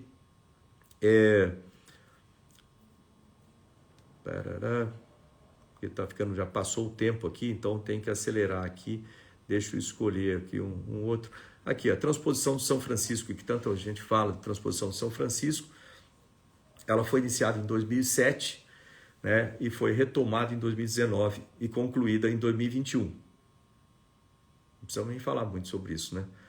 Então, se foi iniciado lá em 2007 até 2019, foram 10, 12 anos. Se tivesse se aplicado realmente com finalidade de terminar a obra, 12 anos dava tempo de terminar esse negócio. Não foi terminado retomado em 2019 e concluído em 2021. Em 2 anos foi concluída. E vocês tirem suas conclusões aí com 477 quilômetros de canais. Vamos ver aqui, foram contratadas obras acessórias que não estavam previstas antes nos estados de Alagoas, Paraíba, Rio Grande do Norte, Bahia e etc. Foram 4,8 bilhões de reais investidos nesse governo, né, para a transposição do São Francisco, quase 5 bilhões de reais, e foram 16 milhões de pessoas beneficiadas, né? 28% da população da região Nordeste foi beneficiada por essa transposição do São Francisco. A água é essencial para a vida. Segurança hídrica. Além disso, nós temos lá todas as questões de dessalinização. Então, parou de falar nisso, mas o programa continua, né, para perfuração de poços, fazer a dessalinização, e é importante fazer isso em conjunto de vários ministérios. O Ministério do Desenvolvimento Regional é quem encabeça essas coisas todas. O Ministério de Ciência e Tecnologia trabalha no desenvolvimento de tecnologias, né? E para isso, né? E o Ministério da Agricultura, por exemplo, na parte toda de como utilizar essa água para produção agrícola e assim por diante. É um conjunto aí, né, de ministérios. Na parte de infraestrutura, do nosso Tarcísio aqui, ó, conclusão de obras que estavam paradas há muito tempo. A própria transposição do São Francisco estava 13 anos parado. Em Minas Gerais, a pavimentação do trecho da BR-154, que liga o centro-oeste ao sudeste, foram 50 anos de espera por essa obra que foi feita. No Rio Grande do Sul, a conclusão da ponte do Guaíba, mais de 10 anos esperando para essa obra. A BR-163, conclusão do trecho que liga o Mato Grosso ao Pará, quase meio século, quase 50 anos de espera, foram finalizados aí pelo nosso Tarcísio. Conclusão da ponte do Abunã, né, entre Acre e Rondônia, o fim da indústria das balsas. Projeto de iniciativa privada renderam mais de 286 bilhões de investimento. Então, o pessoal me pergunta, como é que você fez a mágica de ter um monte de resultados no Ministério de Ciência, Tecnologia e Inovações com orçamento reduzido? Olhem no post de ontem que eu expliquei essa coisa toda, como que funcionou e o que uma gestão capaz é. Mesma coisa o Tarcísio, um valor reduzido de orçamento por causa da pandemia, ele conseguiu ter aí, ó, da iniciativa privada, mais de 286 bilhões, quase 300 bilhões de investimentos privados na nossa infraestrutura do estado, do país. E vai ser a mesma coisa no estado de São Paulo também. Conclusão de 45 projetos, né, de parceria, 4 rodoviários, 5 ferroviários, 6 aeroviários e 30 portuários. Mais de 40 obras concluídas que estavam paradas em gestões anteriores. Mais de quase 179 bilhões de investimento em rodovias, né, que vão até 2023, esses investimentos. Programa ProTrilhos, 76 requerimentos para construção e operação de rodovias, mais de 224 bilhões de investimentos em ferrovias, realização de 148 leilões até junho de 2022, com 35 portos, 34 aeroportos, 7 rodovias, 6 ferrovias, 31 projetos de energia, óleo, gás, mineração, 9 de saneamento básico e 26 em outras áreas. Mais de 176 projetos de desestatização na carteira de projetos. No agronegócio, anote esse número, isso é uma coisa importante. Essa é a verdadeira reforma agrária que se fala, né? Mais de 369 mil títulos de terras entregues. Eu falei ontem aí da terra dos quilombolas lá em Alcântara, né? Que eles têm agora titulação de terra e ali são cerca de 200 títulos. Se comparar isso com 370 mil títulos de terras foram entregues. Isso significa mais do que todos os outros governos somados de titulação de terra. Soma todos os outros, né, dá uma fração disso que foi feito no governo Bolsonaro, né, de entrega de títulos de terra, 370 mil títulos de terra. Né? As exportações do agronegócio, elas passaram de 68 bilhões em 2018, tinha 68 bilhões de exportação, para 82 bilhões em 2021, ou seja, um salto considerável, aí mais cerca de 25% de salto, né, na exportação do agronegócio. O plano safra de 2022 e 2023 ele é 53% maior que o valor de 2018 e 2019. Né? A média anual do valor programado no plano safra cresceu 21%, né, nesse período também. Vamos mais para frente aqui, para a gente terminar, que está no finalzinho aqui do meu tempo, já estourou.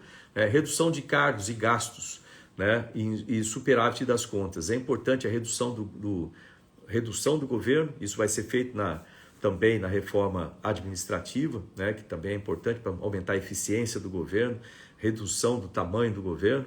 Eu vou trabalhar nisso lá no Senado, preciso aí que vocês me ajudem, votem em mim, né, me ajudem a ser eleito para o Senado aqui em São Paulo. Eu sou o astronauta Marcos Ponce, candidato 222, sem dúvida muita coisa importante para se fazer nesse nosso Senado. Eu conto com o voto e a divulgação de cada um de vocês. Ajudem a compartilhar esse vídeo, que é muito importante para as pessoas saberem também dos resultados do governo. É importante mostrar. Eu estou falando alguns, não estou falando todos, não, porque não dá tempo aqui simplesmente. Redução de gastos e cargos, né, também. Economia, foi feita uma economia de 867 milhões por ano, com a redução de 90 mil cargos da administração pública. Tá aí, enxugamento da máquina. Então foram reduzidos 90 mil cargos da administração pública. Foi feita uma economia de 645 milhões em grandes patrocínios, né, também. Só com clubes de futebol isso aí ultrapassava 220 milhões, né, para ter uma ideia. Nós tivemos 14 bilhões de saldo, superávit primário aqui em junho de 2022, né, que é importante. Também, deixa eu ver que eu perdi o local onde eu estava aqui, espera um pouquinho. Tem tanta coisa, gente, que é difícil até de manter aqui é que eu estou pulando muita coisa, que senão não dá tempo, né? Não dá tempo de falar aqui. E vamos falar finalmente de desburocratização para a gente terminar aqui. Desburocratização. Isso é uma coisa importante, né? Que o Ministério de Ciência, Tecnologia e Inovação, ele é o secretário, né? A Secretaria Executiva do Programa de Desburocratização, do Programa de transformação digital do governo. E isso tem muito a ver com desburocratização. Então, o país hoje é o 7º país em transformação digital, de acordo com o Banco Mundial. 7º país no planeta em transformação digital. É o primeiro das Américas. E nós estamos à frente dos Estados Unidos e do Canadá, né, em transformação digital e serviços digitalizados. Né? Olha só. Mas isso a gente tem que trazer para dentro dos estados. Então, uma das minhas propostas grandes aqui para o estado de São Paulo, como senador, é articular para que nós tenhamos o estado de São Paulo sendo, vamos dizer assim, o cabeça, né, a locomotiva para a transformação digital no país, e isso vai ser empregado em todas as áreas, na área de saúde. Né? O ideal é que você tenha tudo no seu celular. Se tiver qualquer problema de saúde, você entra ali, já vê a sua localização, fala para onde você vai ter que ir, qual leito que você vai ocupar, até esse detalhe. Então, tudo isso aí com transformação digital, para você ter telemedicina, né? Você ter a parte de prevenção toda para quem tem aí doenças que são crônicas, né? Tudo isso aí ser acompanhado, tudo com transformação digital. Você consegue fazer muita coisa, a gente vai fazer aqui no estado de São Paulo. É para isso que eu estou aqui como candidato ao Senado, 222, conto aí com o seu voto. Isso também para segurança pública, interligação de bancos de dados, aumento da segurança nas ruas com inteligência artificial, cidades inteligentes, toda a parte de apoio aos nossos policiais com tecnologia também. Então, tudo isso vai ser feito aqui no nosso estado de São Paulo. A gente tem que ser o líder disso, não pode abdicar essa posição, a gente tem que ser líder no país, né, nesse sentido. 75% dos serviços do governo agora são digitalizados, 75% dos serviços do governo. Para abrir uma empresa é necessário 1 dia e meio agora. Antes era um processo complicado, hoje em 1 dia e meio você abre uma empresa. Também a modernização de cartórios, né? Aquele serviço antigo, com papelada, tudo. Hoje isso é tudo feito com emissão de certidões digitalizadas. E, gente, eu podia passar aqui muito tempo falando, eu vou parar por aqui, nós já passamos o nosso tempo. Eu queria agradecer a presença de cada um de vocês. Vocês viram a quantidade de coisas que eu falei aqui, eu falei metade sobre as melhoras e entregas que nós tivemos no governo Jair Bolsonaro, no governo, em todos os ministérios. A imprensa, ela não mostra muito essas coisas, mostra muito pouco disso aqui. E é importante para que vocês saibam, é importante, eu falei aqui muitas coisas no meio também, para que vocês distingam quem são os candidatos, como eu, que apoiam família, Deus, apoiam liberdade, apoiam o progresso do país realmente com ordem, apoiam a educação, apoiam orçamento no lugar correto, que são contra a corrupção, contra abusar, vamos dizer assim, das nossas crianças, colocando ideologia de gênero nas escolas. Vejam os outros candidatos, vejam o passado deles, vejam os processos. Eu falei, digita aí na internet, isso é simples, digita o nome, digita processos, você vai ver, aparecendo, digita o nome de todos, digita o meu também, é importante para ver, e vocês vão ver, comparem isso aí, comparem os candidatos em termos de ética, a maneira como eles tratam os outros, comparem em termos de formação profissional, a capacidade que tem para argumentar tecnicamente, e agora muita coisa vai ser maioria, 90% das coisas vão ser ciência e tecnologia, para os projetos, decisões importantes do governo. Comparem a capacidade de negociação internacional, por exemplo, de ir lá e falar em inglês perfeitamente, por exemplo, com alguma empresa para trazer aqui para o nosso estado de São Paulo, ou algum governo para fazer uma parceria com o governo do estado de São Paulo. A gente tem que defender o nosso estado, a gente tem que defender as pessoas que precisam criar, usar um sistema que funciona no planeta, e não ideologias que não funcionam no planeta, para gerar empregos aqui, para tirar as pessoas da situação de vulnerabilidade, para dar a elas uma vida digna, com emprego e tudo mais. Então, tudo isso é importante e eu conto com cada um de vocês, eu conto aí com o seu apoio para divulguem essas lives que eu tenho feito todas as manhãs, estão ficando um pouco longas, mas divulguem essas lives, e passem isso aí para as pessoas, vai ficar gravado, todas elas ficam gravadas aqui no meu Instagram, entre lá nas minhas postagens do Instagram, e lá tem todas essas postagens, é fácil entrar lá nas minhas postagens, olhem lá e peguem esses diários de bordo que eu tenho feito toda manhã aqui, distribuam, passem, divulguem, compartilhem, compartilhem para as pessoas que eu sou candidato. Eu preciso da sua divulgação, preciso do seu voto, eu preciso do seu apoio. E depois, lá dentro do Senado, eu vou precisar de vocês para trabalharem junto comigo aqui no estado de São Paulo, para que a gente tenha um trabalho eficiente e para que a gente consiga resolver o problema de tanta gente que precisa nesse estado. Tá bom, gente? Grande abraço aí. Tchau, tchau. Como viu o que eu faço falando? Eu falo mesmo. Eu fico olhando aqui muito tempo aqui, realmente. Obrigado, gente. Um abraço aí para vocês. Até amanhã no novo Diário de Bordo. E amanhã eu divulgo durante o dia o tema de amanhã cedinho, às 6 horas da manhã. Hoje eu comecei um pouco mais tarde, às 6 horas da manhã a gente vai estar aqui no Diário de Bordo novamente. Grande abraço aí. Tchau, tchau.